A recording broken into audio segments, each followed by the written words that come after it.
Welcome to another episode of the CarryTrainer Higher Line podcast.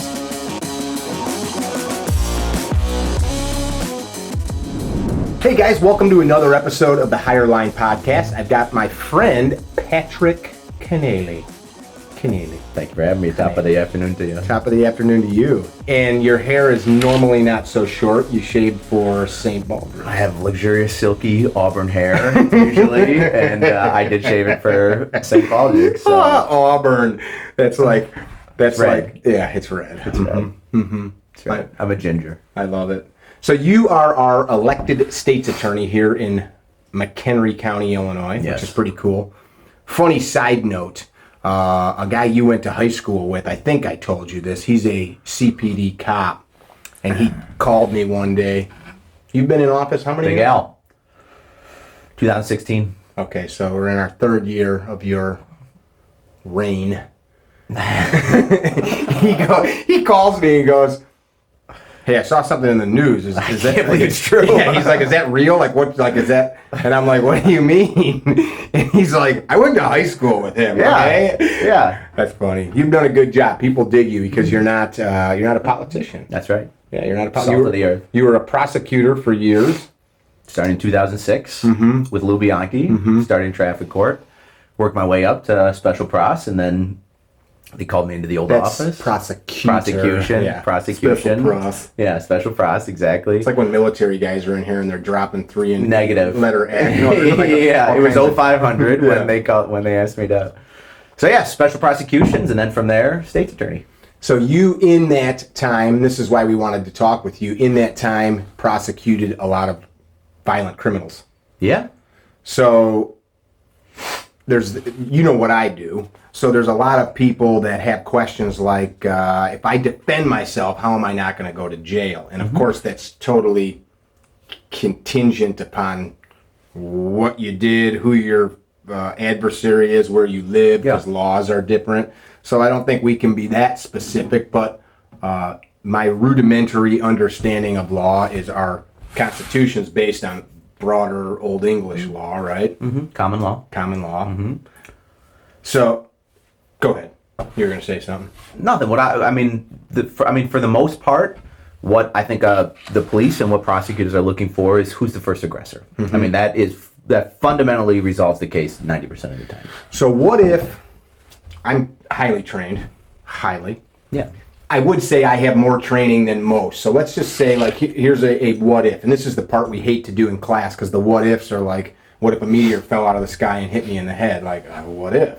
But what if I knew, based on my training, somebody's body posture, they're going to hit me. I can tell he's about to strike me. Maybe Are you sensing anything right now? I'm not. Okay, well then that's your problem. You need to go back to training. Absolutely. Because it could come any second from me. two days of jiu-jitsu and now he's a badass. Yeah. I'm a white belt. A white belt.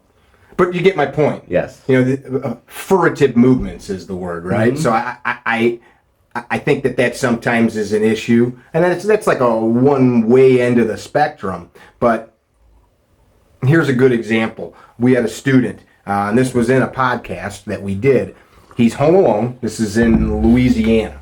Not home alone. He's home with his wife. It's late at night, like 2, 3, 4 in the morning, something like that, and he hears all kinds of banging outside. And immediately goes and peeks out the window, and there's some dude like beating the snot out of his pickup truck in the driveway. So he's like, well, that's weird. And so he opens the door up like, hey man, get out of here. You're at the wrong house. I don't know what the heck you're doing here. And this guy's clearly like drugged up, screaming and like being crazy. The guy approaches him, and he could gather from his speech that this guy thought he was at his girlfriend's house, where he thought his girlfriend was cheating on him. He ends up shooting and killing the guy. The guy tried to take his gun away from him. He shot him in the chest, like at a couple feet away. And it took about 6 or 8 months, but the state released him of any wrongdoing. In hindsight, of course, he thinks, well, maybe I could have barred the door, stand inside, called the police. And that would be what I would tell somebody to do. But then his point was, look, my pregnant wife's at home in the bed. This guy's like literally 5 feet from our bedroom. I have no idea who it is. This was his words, nothing by law is telling me I can't walk in my yard and see what's the matter. So in Illinois, the question isn't so much whether or not you did the best conceivable thing. It's not necessarily whether or not you did the thing that was least likely to result in some kind of in some type of physical conflict. The question is what you did reasonable. I mean, it's just that simple. And I think that part of the reason why your friend in Louisiana wasn't charged is because his actions were not unreasonable. Now, let's say, for instance, and you can hypothetical this to death. So when you're talking about Illinois law, let's just lay it out. So there's defense of a person, there's defense of a dwelling, and then there's defense of property. Okay? So with respect to a person, if you believe, and if there are sort of articulable facts that you can point to, that you believe that somebody poses a quote-unquote imminent threat to you, so it's immediate. It's not like somebody threatens you, next week I'm going to come back and kick your butt, or it's not as though somebody who is a mile away calls you on the telephone and says, I'm going to come over and hurt you, or whatever the case may be. That's not an imminent threat. It has to be an imminent threat, so it's about to be inflicted upon you. You can use reasonable force in order to defend yourself. If it appears, again, that you reasonably believe that that person poses a threat of great bodily harm or death to you by virtue of the fact that perhaps they're brandishing a weapon, or by virtue of the fact that they're going for your neck or something, or by virtue of the fact that the person's 300 pounds and you're 5'2", whatever the case may be, then you can use force that is calculated to cause great bodily harm or death against them. Very oftentimes, if we're talking about that within the context of a firearm, you can fire your gun. Okay, so that's with respect to a person.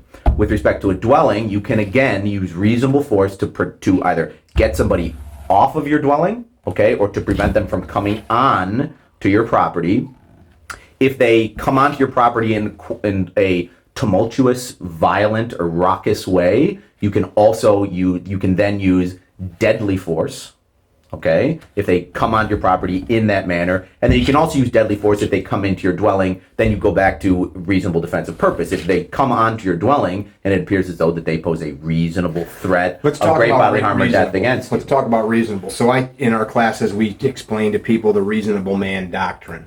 Yeah. So when you guys are selecting juries, you and the defense, right? You're trying to find somebody that you feel is pretty reasonable, but maybe slanted to your side of thinking, right? Yeah. So go ahead. Yeah, I mean it's not necessarily like reasonable from your subjective point of view. So if you're a sociopath, that's not reasonable. It's reasonable from the everyman perspective. But it's also reasonable in that you have to understand the context in which people are operating on. Right. I mean, if somebody is attacking you, you're talking about an incredibly high pressure, high anxiety environment, which means that you're not necessarily expected to make the most objectively wise decision. The question is really whether or not what you're doing is reasonable. And if you kind of, I know, let's talk about the Laquan McDonald case, because that's sort of.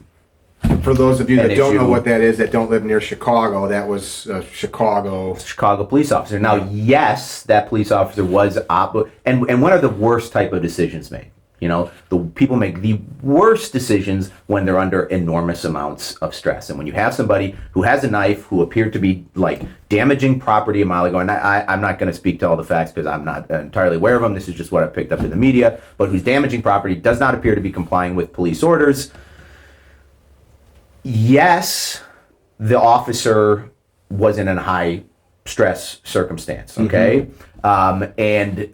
Yes, there should be some deference that's given to that officer. But I think what the jurors found is that while all that's true, you also have to look at not just the context of sort of what that officer was feeling in the situation he was in, but also like where he was. There were the kid was surrounded by police officers, and it wasn't, and even after the first shot was fired, the first few shots he was down on the ground. So even if you make the argument that maybe that first or second bullet that ultimately led to Laquan McDonald falling down and clearly no longer presenting an imminent threat, to continue to use deadly force after that may have been a problem. But you get to the point of reasonable, and there's been more legal ink spilled over the idea of reasonable, just because everybody wants a hard and fast rule. Like the guy comes onto my property, I can shoot him in the head. Right. It's like, no, it doesn't work like Let's talk a little bit about, you mentioned So this is a high stress situation. I think anybody that looks at these scenarios would agree that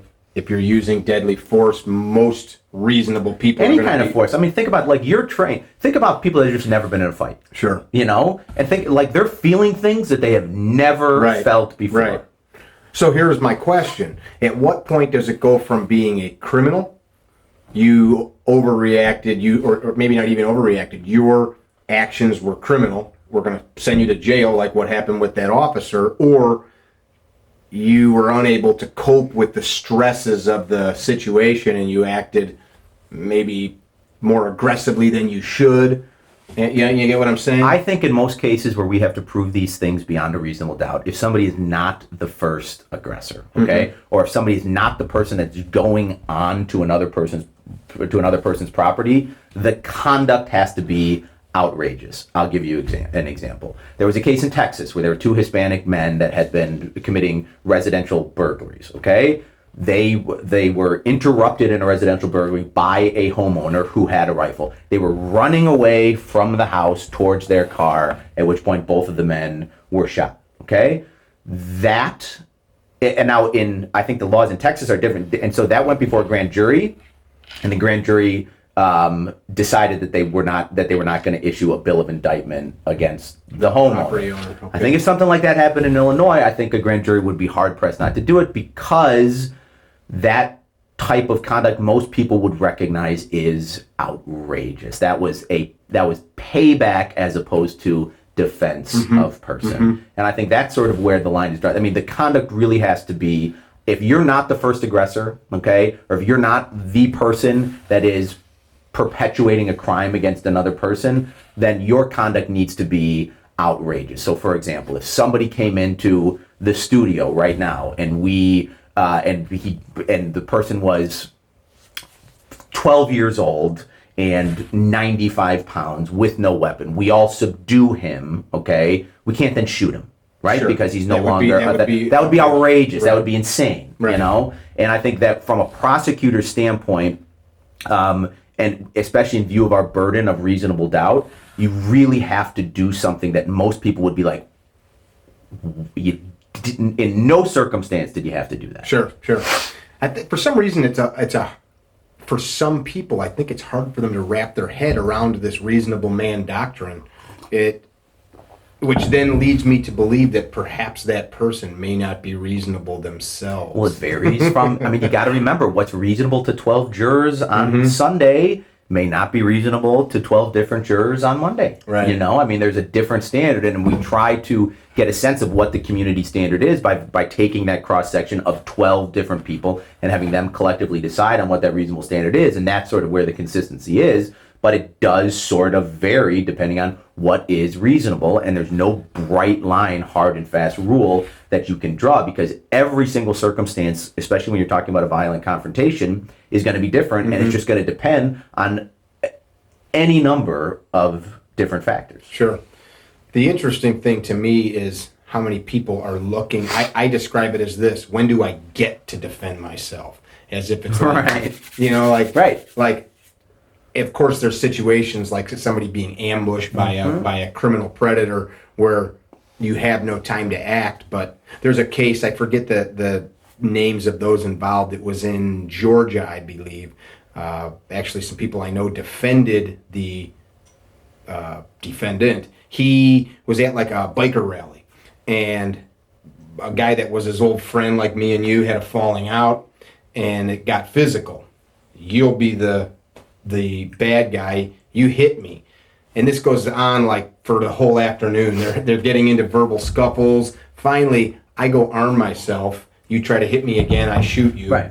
And guy ends up dying, one shot, and he's dead. And he was acquitted, but because he said, I have a legal right to be here. But like, I look at that, it's like, I have a legal right to be there, but I'm getting in fist fights every 30 minutes. Like, I'm going home. Right, like if you're going to provoke an attack, if you're going to go out and start, yelling epithets at people, wait for them to attack you, and then, wait for them to go to your next shoot. I mean, I think that's all part and parcel of what the evaluation is, whether or not it's reasonable. And I don't think any juror would find that you acted reasonable if you provoke an attack, and which he did not do. Right, which he did not do, but You know what I mean? I mean, Yeah. if you're looking, I mean, that's part of the analysis. Yeah. If you go looking for a fight, if you go looking for an opportunity to use your gun, if you're setting up your house in such a way that it becomes a target, if you're leaving your laptop computer on your patio and you're sitting in the hedges, garage door open. or if you're leaving your Amazon boxes and you're sitting in the hedges with an AK-47 waiting for somebody to come and steal it, no, that's not a reasonable defense of person. Right. And really where people get themselves into trouble is overusing force, And I mean, again, it's not like you need to parse out the amount of force that you use based on, I mean, look, if you're in a fight, you got to fight, you got to protect yourself, you got to fight back. And so I don't want people to sound like we're being squeamish about the whole thing, because we're not. We recognize that there are instances where you're being attacked, and hindsight's 20/20. You got a guy on top of you punching you in the face. You don't know whether or not he's going to keep punching you after you go unconscious. Sure.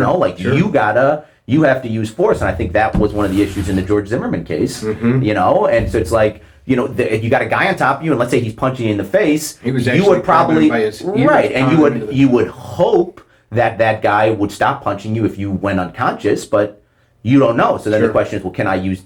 Is that if somebody's on top of me punching me in the face, is that force that is calculated to cause quote unquote great bodily harm? I would argue that it probably is. And if somebody's force is calculated to cause great bodily harm, even if they don't intend to cause death, you can still use deadly force back against them. What is great bodily harm? I've listened and read so many various definitions from different people. What does it mean? So Illinois courts have done their best to try to define it, but again, that's ultimately a factual question. Usually things that go beyond minor injuries, such as minor bruises, minor scratches. If you're talking about broken bones, if you're talking about significant lacerations, if you're talking about, and it kind of depends on where the injury's taking place. I mean, things that force that is directed towards your head area, I mean, very often is going to constitute great bodily harm, but generally what the definition that we've got is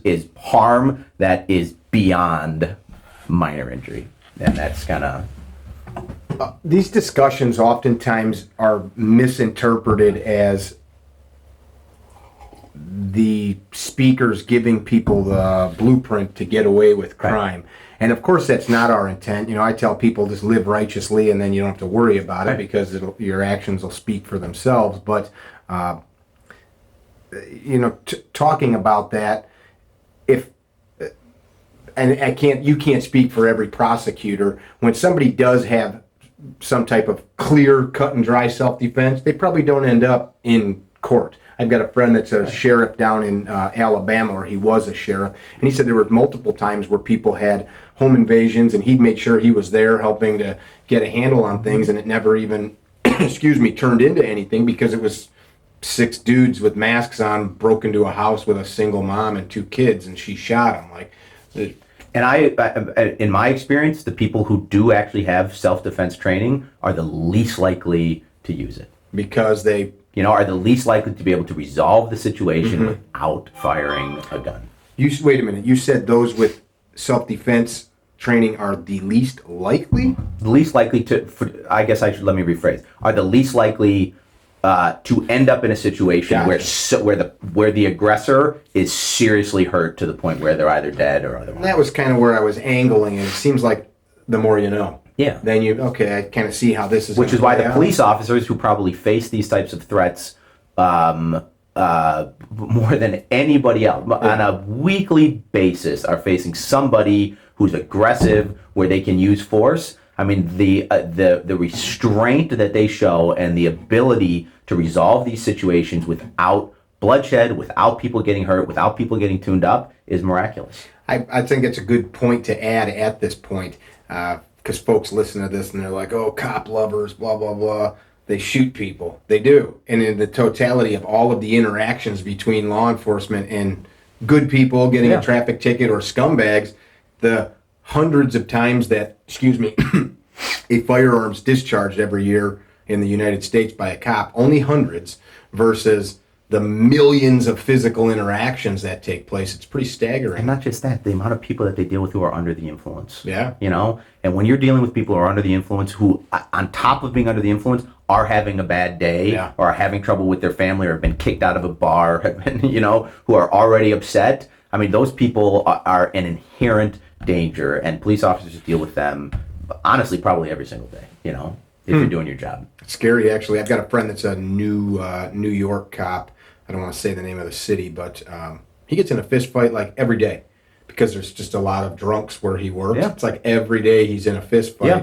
or tasing somebody, or spraying pepper spray on him, and he's not like looking for it. It's dudes beating their wife up, and he's got to go to the house, and they're just an obnoxious, crazy drunk. And we, the people, I think, forget that guys aren't just like, all right, you got me. No, not just that, but police officers also have to deal with the heightened scrutiny. If there is any type of injury to anybody, irrespective of the fact that they have attacked them, I mean, and that's why I think body cameras are a great tool for the police officers. And what they found is that in a lot of the instances where there are lawsuits or complaints against the police, in areas where they have body cameras, those things have dried up completely. Here you go. Take a look at that. Yeah, here's the interaction. Look at how this person was acting. Look at how they were comporting themselves, and then also gauge the police officer's reaction and tell me that it wasn't proportional. Yeah, that's a good point. And now that data over 5-10 years, we watch these things daily on the internet, the footage rolling out. Yeah, but a lot of it's cherry picking. I'm not saying in a negative way, but just that data's building for people to see that. Yeah. Of course, there are situations where a bad egg gets caught on camera, and for the most part, I think in this day and age, it's pretty hard to keep your job after you. And I think most people I think most police officers recognize that they're held to a higher standard, as they should be. Yeah. You know, that's the job. You're a model. As a police officer, the idea is you're a model citizen, you know, and they are held to a higher standard. And just because this person was doing this, it doesn't mean that you can respond in kind, you know. And I think that's right. And I think that that's fine, especially in view of the enormous power that police officers wield. My experience with police officers in McHenry County is that they handle themselves in an honorable way. And like I said, the fact that there's not more instances of police having to use force, I think is a miraculous, and it's a credit to their training. I dig that.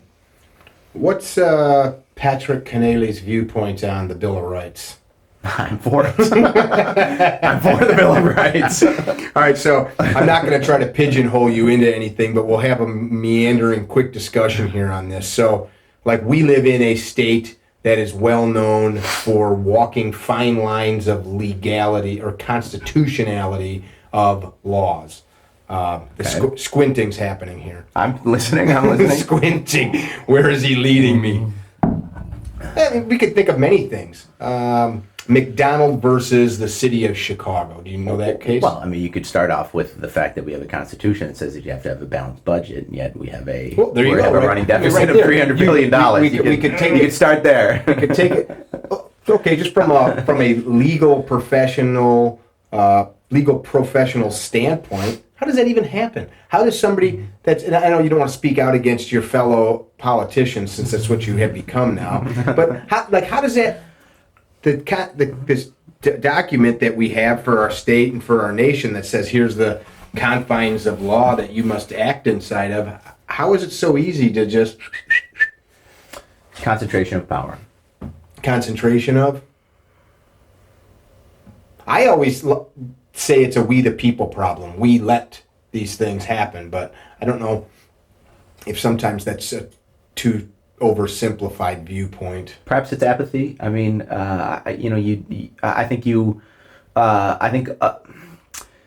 got to be careful here, but I think, and I generally think the voters get it right, but I also think that when it comes to more local politics, the more I've gotten involved in local politics, there is sometimes I see a disconnect between what's going on and how the process works and people's understanding of what's going on and how that process works. And when you're talking about something, I think, as complicated, convoluted, and esoteric as a budget, it's sort of easy to kind of shrug your shoulders and say, well, they got people that can figure that out. Yeah, that's a good point. The how things actually happen versus what you think happened. I hear stuff all the time. Well, that's crooked.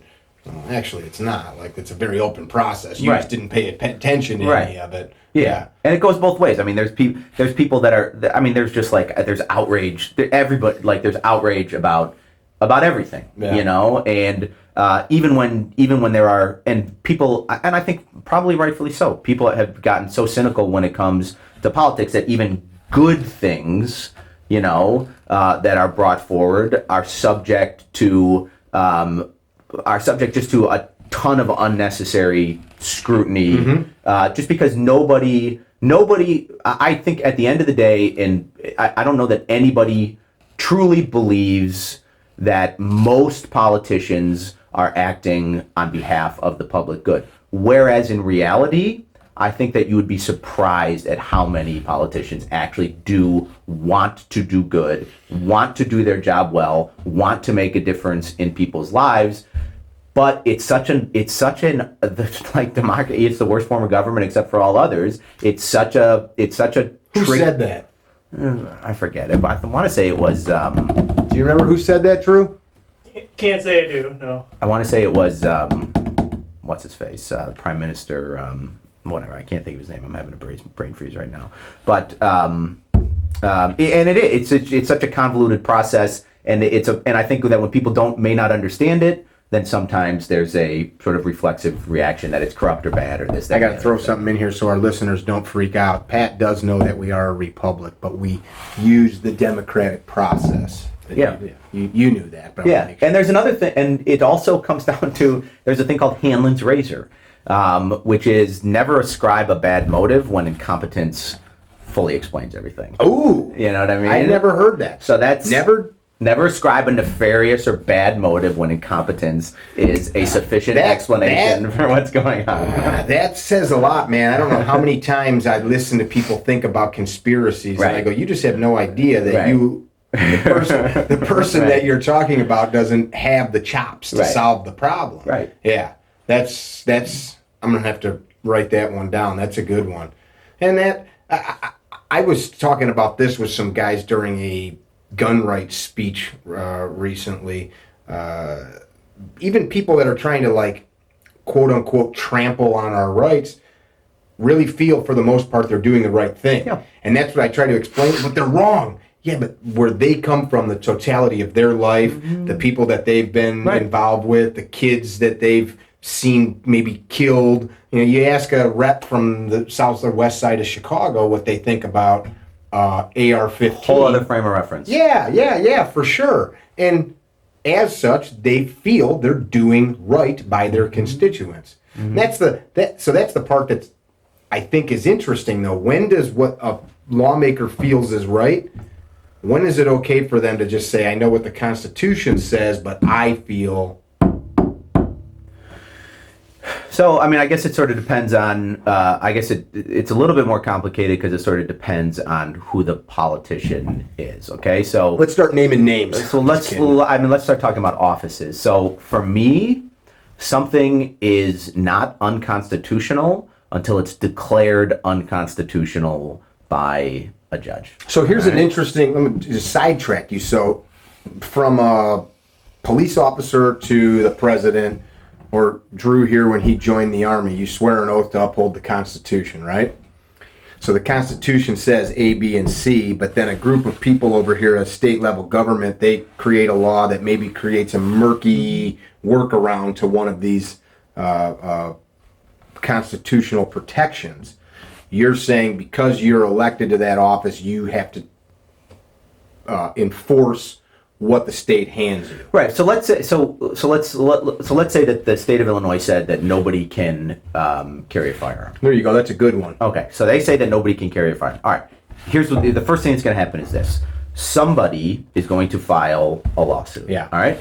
It may very well be me. If I think something's unconstitutional and I think I have standing, if they're asking me to enforce a law and I think that I have standing to object, then yeah, I would file a lawsuit. And I would say this is unconstitutional, and I'm asking that the court review it and declare it as such. But what the first thing that a judge is going to do is he's going to say the first thing that somebody's going to ask for is a preliminary injunction. So let's say that they say starting January 1st of 2020, nobody can have a firearm. They're not just going to say starting immediately. Starting January 1st of 2000, and that's what most legislators do when they're doing something which is constitutionally precarious or raises a constitutional question. A lot of times, most times, they're not going to make the law effective immediately. They're going to want a court to rule on it before it actually is implemented. So let's say they say January 1st of 2020, nobody can have a firearm in the state of Illinois. Clearly a violation of the Second Amendment, okay? So what the first thing that's going to happen is somebody's going to file a lawsuit, and they're going to seek to enjoin that law from taking effect until the constitutional question is resolved by the court. And most of the times the court is going to give deference to enjoining the law from taking effect until the constitutional question is fully briefed and fully decided upon. Sure. So it wouldn't even be a law that I could enforce until a judge had said one way or the other, this is either is or is not a violation of the Constitution. And that's sort of how the system is set up, to be able to make so that people can make prudent decisions. You know, so there's safeguards that are built in to there's legal safeguards that are built in to some laws that endanger violating people's constitutional rights. Yet still it happens. Yeah. It happens all the time, and that, based on what we discussed earlier, geographically, people tend to agree with each other, and okay, we're gonna, North Shore communities near us, they've passed laws banning semi-automatic rifles. So when I was a kid, I was at the school where Lori Dan came. So Lori Dan, when I was in third grade, I was at the school where Lori Dan, who was one of the first school shooters known to America, she was a disgruntled babysitter. She came to my school and killed one kid and shot 6. Didn't never know that was your school. Yeah, that was my school. My sister was in the classroom that she went into. I was in the classroom next door. And the town that I lived in banned all handguns, which recently was overturned only a couple years ago by the Supreme Court decision. The name of it escapes me. That was that was either McDonald or that was Hellier. Right. So a lot of times some unconstitutional stuff can fly under the radar by virtue of the fact that it's a local government that's doing nobody it, poses as the opposed question. to the state of Illinois. Sure. You know what I mean? So there's things like that. So let's say that there is an unconstitutional law, okay, and it goes on the books, and you've been adversely affected. It's ultimately later declared to be unconstitutional. Well, the court system has a means to address that, which is if you suffer damages by virtue of the fact that the state imposed a unconstitutional law on you, you're able to seek damages. So question, I've got a friend right now, this isn't give me some legal advice, somebody in a position like that where they live in a place where they feel that their local or state lawmakers are infringing upon their free exercise of their rights. What is a good course of action? If some people are not an elected state's attorney, some people are not attorneys or do not have the wherewithal. If I walked into my local Acme attorney's office and said, hey, I feel my rights are being trampled on, I've got $800 to my name and I need you to file a suit against the state of Illinois, that ain't going anywhere. There's enough public interest law firms out there, and I guess it depends sort of on the nature of it. But if it's really a grievous unconstitutional violation, I think there are enough public interest law firms that would take the case. A lot of the state is unconstitutionally inflicting upon my rights comes with some kind of action. Let's say it's a criminal action. So you could say the police officer violated my Fourth Amendment rights by virtue of the fact that he searched the trunk of my car and found 20 pounds of weed, whatever the case may be. Or it's the Secretary of State won't give me my driver's license and are infringing upon my right to travel or my right to property. So there's an administrative hearing. Or it's the planning and development won't give me a permit to build my house on the property that I own. Therefore, they're infringing on my right to enjoy the property. Things like that. So most of those constitutional questions will be resolved within the context of what the state action is, how they're influencing it, and whether or not that act itself is unconstitutional, and if they're operating under the auspices of authority given to them by either regulation or the law, then within that hearing itself, either administratively, criminal, or otherwise, that law can be declared unconstitutional. Who else just heard a bunch of? So, for example, so that was a bunch of legalese, but I'm just talking in circles. You And know, I haven't been paying attention for the last 20 minutes. I don't know a bunch of legal words when you stop talking. But you know what I mean. I do. Okay. I do. And there is a process, but it's daunting. I have a friend right now in the state of New York. His name's John Napolitano. Has been charged with no crime, convicted of no crime. But in New York, they have a licensing board that gives you a permit, kind of like our FOID. Not a lawmaking body, but they have some jurisdiction where without this permit, you can't get the gun. He's going through a divorce. Again, charged with no crime, convicted of no crime. The no police report even saying that he did anything remotely bad. Yeah, well, you know what? One of the The state has said you can't own guns. So literally, there's no due process, and a lot of that happens here as well. And there's not even a mechanism without some money to make noise. And a lot of people, this was the last point, like in that state, lawyers don't want to mess with it because they know it's such a hassle.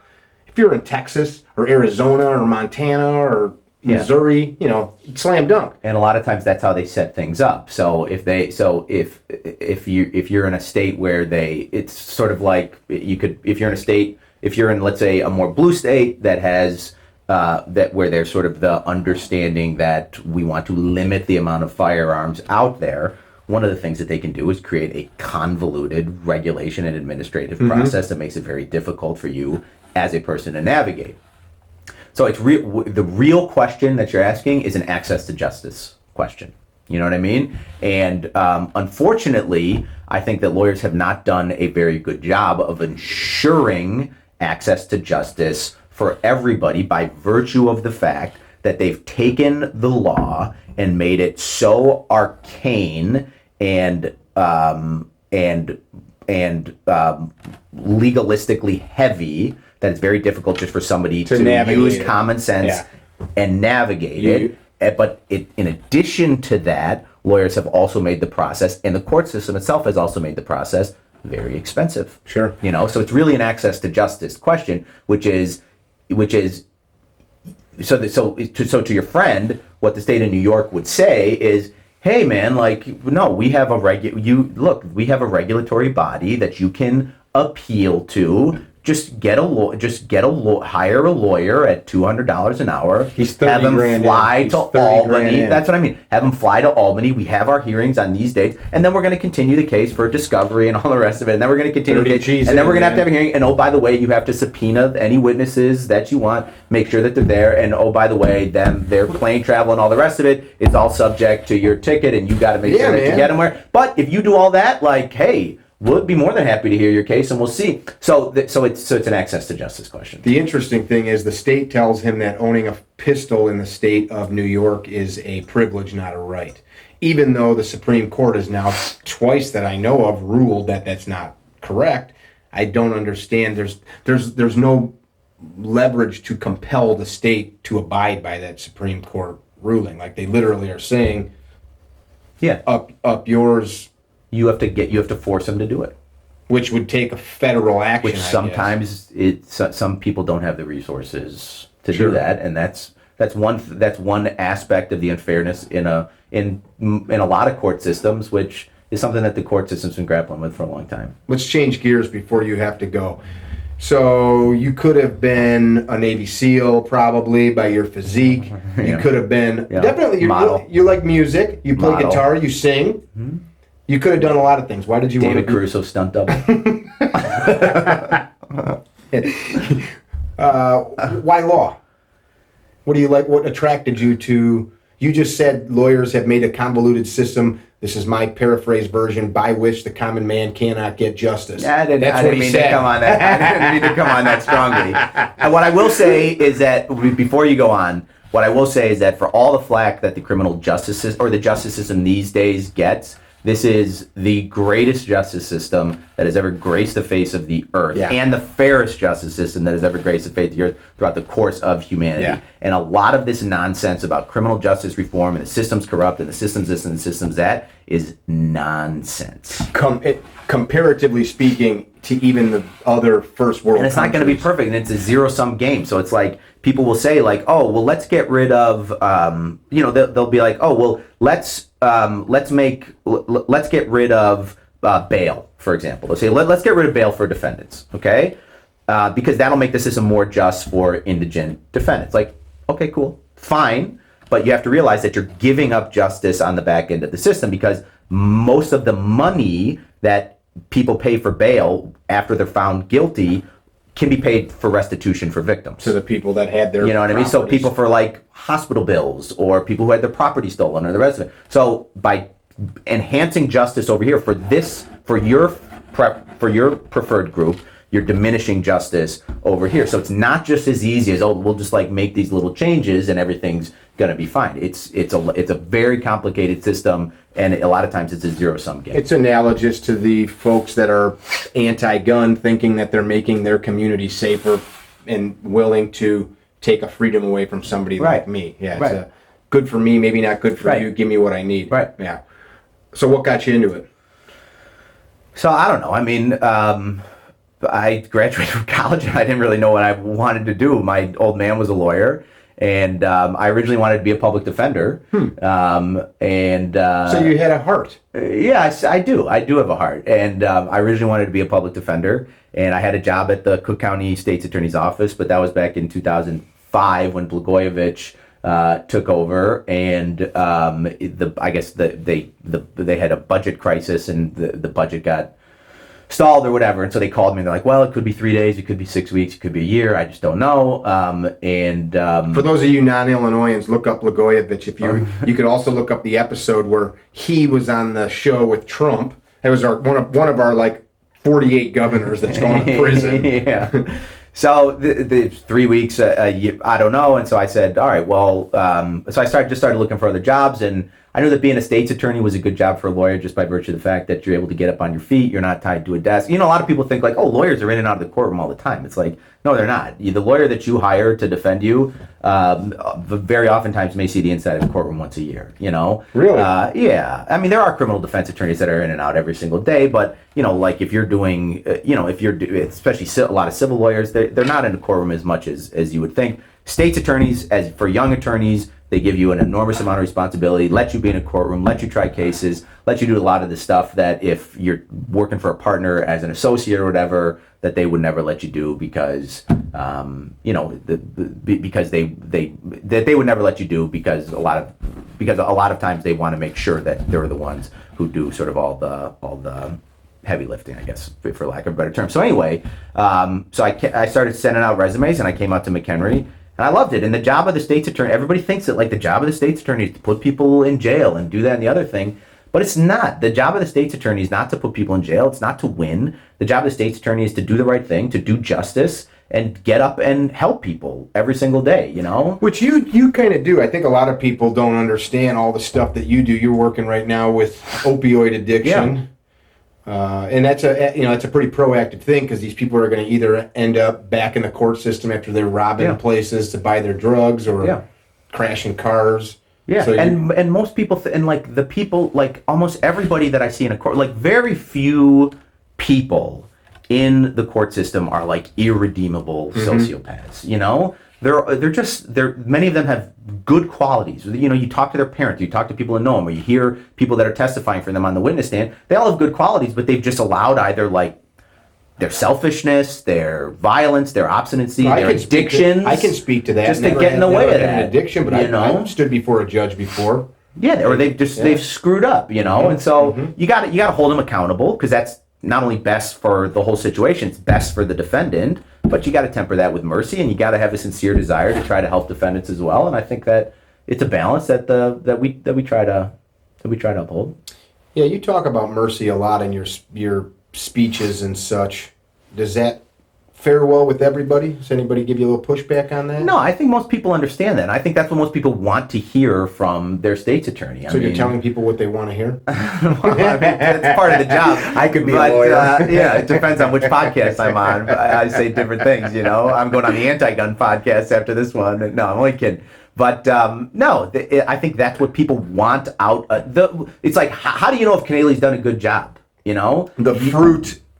right? Like, what is the fruit of my? And the idea is, people think I've upheld the public trust. Yeah. You know, Yeah. like it's not like I've got this many convictions and this many years in jail. That's not necessarily just. Yeah. You know, Yeah, you could put it's what the perception is. Do people believe that this person is upholding the public trust and acting on my behalf as my lawyer? And so that's and I think that's what people want is an attorney that, because at some point, I mean, everybody knows somebody that's been caught up in the criminal justice system. As he points at me. No, I'm not pointing at you. I'm making a gesture. And just for the record here, he wasn't. Yeah. You didn't help me. I didn't know. Oh, I'd love to get a piece of you. I mean, were- I would love. You were not even out of school yet when that happened. Yeah. So just for the record, but it's got to from time to time weigh on you. You know, I'm a personal friend of yours, so I know things other people don't.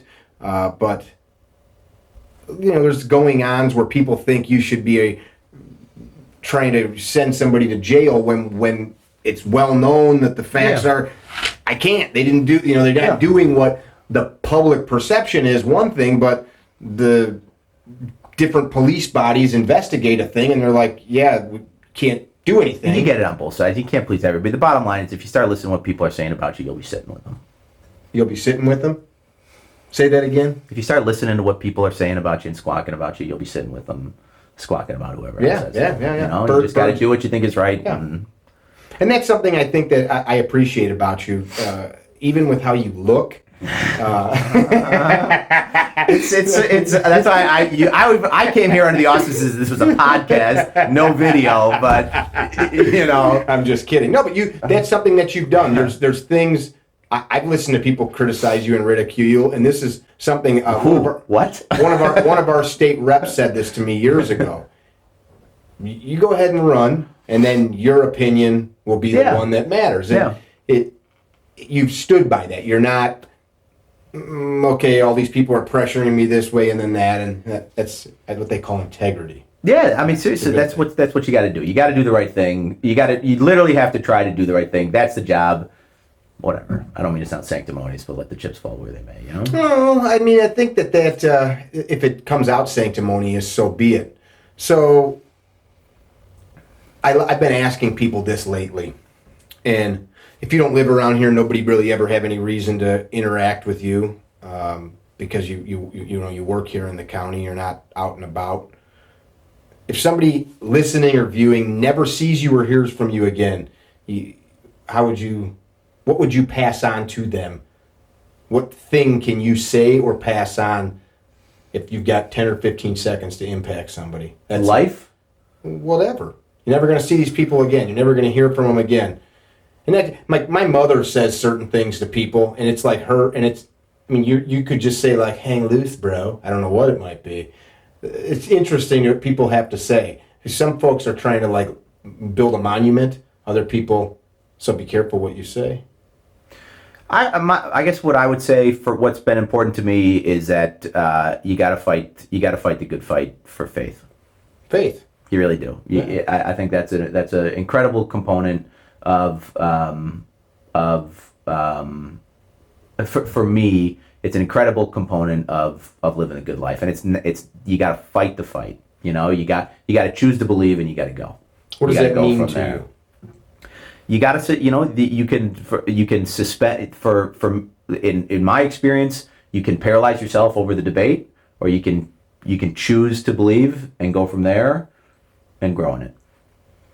You know, I think a lot of people paralyze themselves over this agnosticism stuff, going back and forth, and I think that what I did was I made the decision that I was going to believe, and I went from there, and that's made all the difference.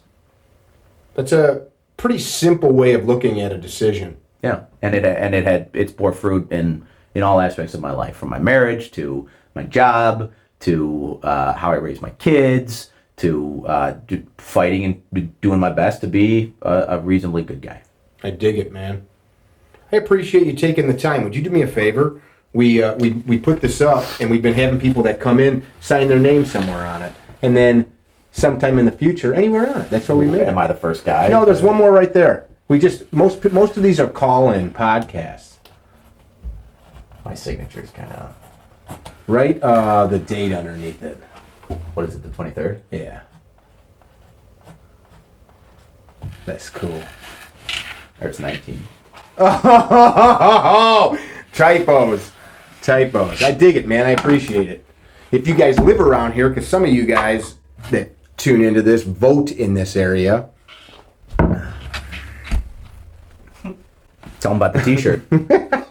Tell them about the t-shirt you designed. I didn't design Yes, it. you did. I did not. Tell them about the design t-shirt. Competent. Could be worse.